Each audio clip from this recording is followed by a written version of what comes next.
Okay, we're back for our second video on Bach's BWV 7.7 chorale. In the first video, we examined all the cadences and came up with what they probably were and the keys that they suggest. And then we talked about irregularities in the writing. So there's like consecutive perfect fifths right there. It's pretty rare to find those in Bach. And here we have a cross voice where the tenor goes up above. And we talked about why those are cool or interesting, or at least, you know, they happen.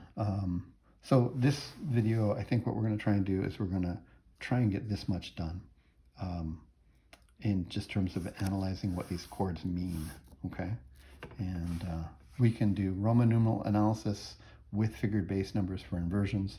We're not going to bother calling out the non-chord tones. I think that's better done as a separate kind of exercise and practice, and then you can just do these automatically. Like, you know, we would call these passing tones, right? We'd call this a passing tone. This would be a passing tone and stuff, but I don't want to get lost in the weeds on those things there. So let's just start with this. I'm going to use blue pen for pre-things. So we think we're in the key of B minor because of the cadence right here, right? It's a perfect authentic cadence in what we think the key signature suggests. And the last chord also suggests B minor with the major one chord, Picardy third, modally borrowed, and stuff like that. But if we look at the very beginning, it's this chord right here. It's like, and that says, oh look, I'm starting in E minor. There's no other way to hear that.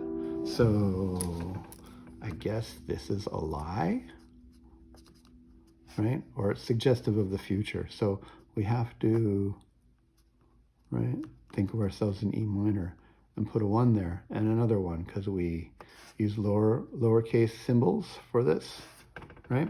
But they're in the root position. Lowest note is the root, so we don't put any figured bass, okay? But an interesting thing that happens here is as soon as we establish that it's E minor, we get a D and a G chord and another D chord, and then the C sharp creeps in. And I've marked all the C sharps because if you think you're in E minor, then you shouldn't be having C sharps. E minor only has 1 sharp in it, right? And so I wanted to point out how we have this E minor expectation, but it's blunted a lot through the piece. You can tell what's going on or where he's pushing for by the scalar materials that he's using, and they suggest B minor and D major and things. Anyhow, this gambit right here where you say 1 and then you go subtonic 7 and then 3, this is the relative major. It's a gambit you use when you want to break the key immediately. This is the relative major, so this is where they usually go to, either that or the dominant key. And this is, although we call it subtonic 7, it's the whole tone below there. It's the 5 of this, right? So you could think of this as like 5 of G, which is the relative major, and that's 1, right? And that would be like 5 again. And so even though he does this, he pushes off immediately somewhere else. So I'll just play those first few chords. You can hear it. It's wonderful. It's like you think you're going to be in minor, and it's like, and then it's like, no, we're going on an adventure, right? That's really neat. That's very cool. Okay. However, and the reason for that is maybe aesthetic, but also if you destabilize the key setting that you start in, it makes modulation so much easier, right? You destabilize or make the original E minor, which we started in, feel unstable because we're going to the relative major. Maybe, you know, it's like, could just be a progression that does that. But because we've weakened the hold on E minor, then when we flip and pivot and go to B minor, it's so much more acceptable. It's like you had some instability, and the change actually brings a delightful new stability, okay? See this C sharp right there as a passing tone? That makes no sense in the key of E minor. It's suggesting that we're changing to B minor, right? And we've been able to, let's track our cadence backwards through here. C sharp, right? That would be 2 in this right here. 2 diminished. First inversion, 6, right? Okay, because it's C sharp, E, G, right? C sharp, E, G, and 2 chords, diminished chords, like to be in first inversion. And then this is my 1 chord right here, like that. So 1, 2, 5, 1 is good. I don't know if this is like, it's interesting. When he jumps to here, this makes a G chord. I put it in parentheses there. And so that would be like a 6, wouldn't it? Right? And I like to try and keep things simpler when I analyze and not be looking for chords between beats when so many times they're just non-chord tones like that. However, this makes it a stronger cadence, 6, 2, 5, 1, down by a fifth, down by a fifth, down by a fifth kind of thing. And it's also kind of rare for him to jump in to non-chord tones if these are supposed to be non-chord tones. And one of them is there, actually. So combination of jumping into here and making a much stronger chord progression. And sometimes at cadences, we're told the rate of chord change can speed up. And it kind of justifies why he would give ourselves the consecutive fifths here. He wanted this strong chord progression, so he jumps into it and sacrifices perfect fifth to get that there. I mean, he could have done it with so many other kinds of non-chord tones, right? Or just stayed on the same note or something like that. And you know, he could have gone like B, B, E, like that, right? He could have gone F sharp and then G as an anticipation to that one there. It would have been much more stable. It would have, all these things would have avoided these parallel fifths or consecutive fifths, and I think that's the thing. Anyhow, that bracket was there just to highlight this destabilization of the key. So here we need to talk about a pivot chord. It can happen anywhere in here you want, but you hear the evidence of the key of B minor before the cadence because of the inclusion of the C sharp there, right? As opposed to C natural, which would have been E minor. So we E minor it, destabilize the key, introduce the new scale, cadence really strong, takes us to B minor, okay? So how do we interpret this? Well, this would be 3 in this key, wouldn't it? Right? So you can say, sorry, not 3. Yep, sorry, 3, right? So, and this is 3 in this key, but it's subtonic 7 here. So you'd say subtonic 7 equals 3 in B minor for that. And that's how we transition. You could put it back here and say it equals 6, right? If you want to, in the key of B. Somewhere in here, you pick one of these chords as a pivot chord and you do it. Although I like finishing that progression there and waiting till here for myself, okay? So we have a nice pivot chord modulation in the middle. Let's talk about this next phrase here. So it suggests that we're going to be in E minor at the end because we have a 1, 5, 7, 1. It's kind of a conclusive perfect authentic cadence right there, right? And, well, let's think about that for a minute. If I'm in the key of B minor, then we have an interesting thing that happens here. This is an F sharp minor chord, which is minor 5, which is kind of interesting. And normally we would have a raised A sharp, like we did there to give us the 5-1 feel. The minor 5 is usually for progressions where we're trying to not push to the tonic note or the 1 anymore, right? And so this A sharp, should have been A sharp, would pull us to the B, and you'd feel that, but this blunted here. That being said, I still think since we clearly went and cadenced in B minor, we hear this as still being in B minor. It's just, it feels actually kind of old, like it's modal rather than in a key right there, right? And then we have another one right here, right? Another minor 5. And so apart from the flavor being not pushing us hard to the B, right? Still feels pretty good there, right? Like it feels like a 5-1, 5-1. I think this is how he's weakening the key a little bit here, is to not have the A sharp pull and not have the A sharp pull up to the B, right? And then here we have an E minor chord, which would be 4, right?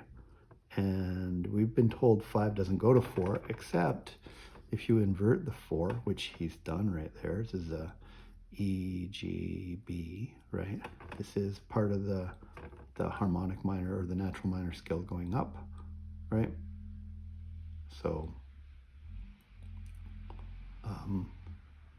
anyhow, so, but maybe for the key of E that we're going to is what I mean, right there, right? So this is like an E melodic minor going up, and that's kind of why that's there. And again, it makes a dissonance right there, suspension, E, G, E, B, right there. And the inversion of the chord right here plus this destabilizing note, it makes this much more palatable or easy to hear. So first off, it's not a right 5 that wants to pull hard to 1, and then the 4 is inverted, plus we have a non-chord tone that's chromatic there. And I think this is where we have to call ourselves back in the E minor key, right?